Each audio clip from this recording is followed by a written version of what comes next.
So hello and welcome to my channel. My name is Glenn and today we're just going through the third video in the bulk lot of 1.2 kilo or 1.3 kilo actually coins from around the world.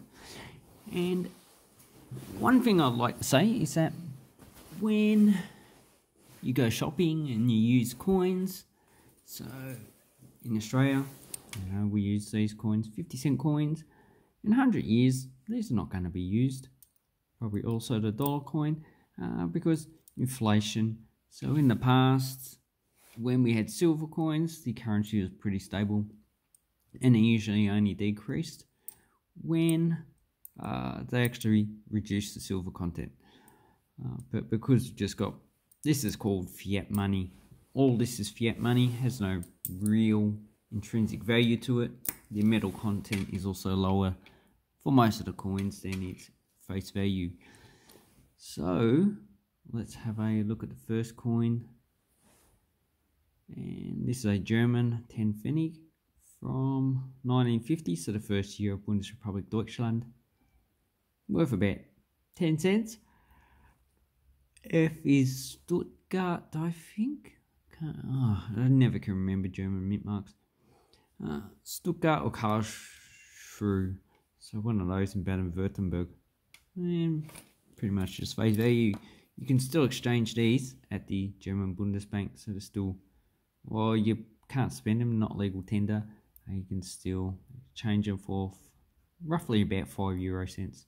Here's another one from 1982, Tony 10 Pfennig, so 20 Pfennigs I got. And as you can see, these are brass plated steel, and this one looks like it started to corrode. So anyway, then we have a large coin. So we have a 1 penny from 1967, roughly about 1 billion made. So if you're going to get a 1967 penny, just get it in this condition. So this one's pretty much uncirculated, and I'll put that aside. Then we have a 71 10 cent from Kenya. Has the coat of arms and has Kenyatta on the other side. So these ones are not really worth that much money. If I don't say a value of the coin, it's usually worth about $1 or less. So this one's probably worth about $1 or $2. Then we have a penny from New Zealand. So this one's in pretty good condition, worth about $2 or $3. 1949. It has King George VI, and this is probably I'd say high grade, very fine or low grade EF condition. There's a lot of damage, so you can see it has a mark there, lots of marks around there, but you can see it has a lot of fine detail. So that one is a good coin to get if you collect New Zealand coins. Okay, a nickel 1 franc from 1991, France, and no, it just looks shiny. Still has mint luster, that's why around the lettering it looks like it's really sparkling. So this one wouldn't have circulated too much, maybe about 10 years. Here you have a current coin from Brazil, 25 centavos. I find sometimes you can find errors on these. French coins, not really. And this is coin alignment, which is the first way they used to produce coins. I'm not too sure if the top of the 5, it looks like it's post-mint damage. So this is worth about 5 cents Australian. Nice coin anyway. Indonesian coin, so before they issued the aluminium coins, still legal tender, 500 rupiah. Yeah, worth it probably, has an exchange rate of about 5 cents, but sell it for $1 or less. Okay, Italian 50 lira. I always get these, they're pretty common. Okay, then we have some more 1 francs from France, 65, 77. So if you collect nickel coins because you think nickel prices are going up, they're the ones to get. Here we have a Austrian 1 shilling. This one looks a bit strange to me. It looks like around the lettering, it probably had a grease strike through. So that lettering does look a bit strange. And when this circulated, it has equivalent value of 10 cents. So you can see it has lines. So I reckon that might be it. So that's an error coin for me. Look on the other side, you've got the same thing here. So there's something strange about that coin. It's in pretty high grade. And a nice coin, 1973, so I'll put that aside. Okay, Fiji, 10 cents. So this one has Queen Elizabeth II. They took Queen Elizabeth off in 2012 and replaced it with some animals. But these ones would still circulate because they're the same size, and there's no point in demonetizing these coins. Just let them circulate and die a natural death of removal. Oh, and that's worth about 5 cents exchange rate value. Okay, Franco, 5 pesetas. Yeah, not really rare. Usually get quite a few of these. Japanese, 1 yen. Showa, 41. Yeah, still a common coin. Probably about 1 billion made. United Arab Emirates, 1 dirham. This is the most common coin, United Arab Emirates. It's a nickel plated steel. So this is 2014. And here we have a 1 shilling from UK, copper nickel. And as you can see, the 1 dirham is the same. It's similar size as the 1 shilling. The 1 shilling is the same size as the 10-cent coin.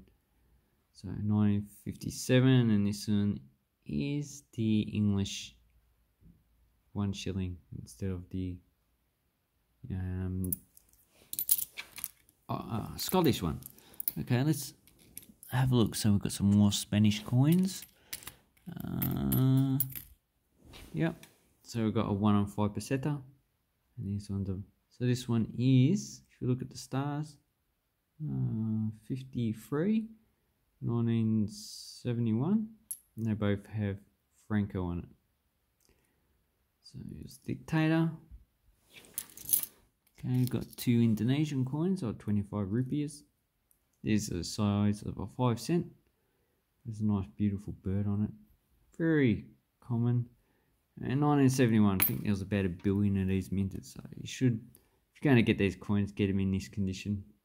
Should cost about $1 or so, $2, because they're very common. Then we have some Hong Kong coins. So we have a 10 cent and a 20 cent. I mean, not 10 cent, 50 cent and a 20 cent. 78 and 77. So this is the first year of issue. This one was first issued in 1975. I quite like this design. Not really the Queen though. Just this side, because when you have, Hong Kong whole, so that's the same way as the Imperial China actually minted their cash coins. And here we have a 20 cent from 1997, a very common coin. So that one's going back into circulation. So there's those two. Got another French franc, 1976, common coin. A formal coin from Fiji, so 1981, 10 cent. And if we look at the smaller 10 cent, that is currently circulating. I believe these ones are still legal tender, but they just don't circulate. So this is nickel plated steel. It's copper nickel. And these ones, they're usually under 500,000 minted, but they're not really that much value. And here's the 5 cent from Fiji, 1969, first year, compared to the 10 cent current one. You shouldn't get confused, but people probably do when they visit Fiji. Oh no, you can't visit Fiji. Okay, here we have 5 cent from Cyprus, 1983. I like this. So it has Cyprus in English, Greek and Turkish. Your free Languages of Cyprus, and 5 cent. Nice coin. Quite. I like this series of Cypriot coins. And then we have it $5 from Taiwan. So this is 102. So that's 2013. There's Chiang Kai-shek on this side. This is a current coin. So it says Mun or Wu Mun. And that's a current coin. So you get them pretty readily in Taiwan. Unless you use card. So France, 5 centimeters, pretty common coin. And the last few coins is the Japanese 5 yen. So this is Showa 38. So this is a pretty old coin, probably from the 60s. And has a cog in the center, rice at the top. So this is, oops. Okay, so this is the symbol for yen. That's 5. Has a hole in it. So this is the Showa, that's the emperor. This is the date, 3/10, so 30 and 8. That means year. And this is the name Japan, Nippon Kwa. Don't know Japanese. That's a current coin, so that circulates. Then we have a Austrian 10 groschen. This circulated up until 2002 when it was replaced by the euro. This one's in pretty good condition for a 1952. Oh, 2 cent from Australia, 1978. So I believe these ones are minted at Perth and the Canberra Mints. SD. So it's a common coin. The metal value is more than 2 cents, so sometimes the metal value of the coin is more than 2 cents if inflation increases and the metal price also increases with inflation. The last coin is United Arab Emirates 50 fils, and this is the 1995 with the oil derricks, the oil wells. So you've got these. All this does is basically it's just a big pipe that goes in the ground, where it's been drilled into the ground to where the oil reservoirs are, and it just takes the oil out. Nice. And where's the one? Oh, where did I put it? Oh, here it is.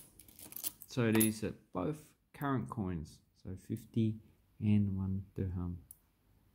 So this is a half of that one. So if you go to the UAE, these are the 2 coins you'll probably most likely use. Anyway, so I didn't find that much in this lot, except for this Austrian 1 shilling, which looks a bit weird. I think it's a grease strike through because the lettering is a little bit rounded. So, if I zoom in, you can see how it looks like a grease strike through. So it's Umlaut, so it's Österreich. And 1 shilling. And you can see how it just looks like it's cracked on the side, so it isn't totally flat. And the same on this side. Yeah, I would say it's a grease strike through. Not as good as some other ones I've seen, but you know, that's a good error to find. So in total with this lot, I found 5 errors so far. Thank you very much and have an awesome coin and banknote collecting time. Thank you and goodbye.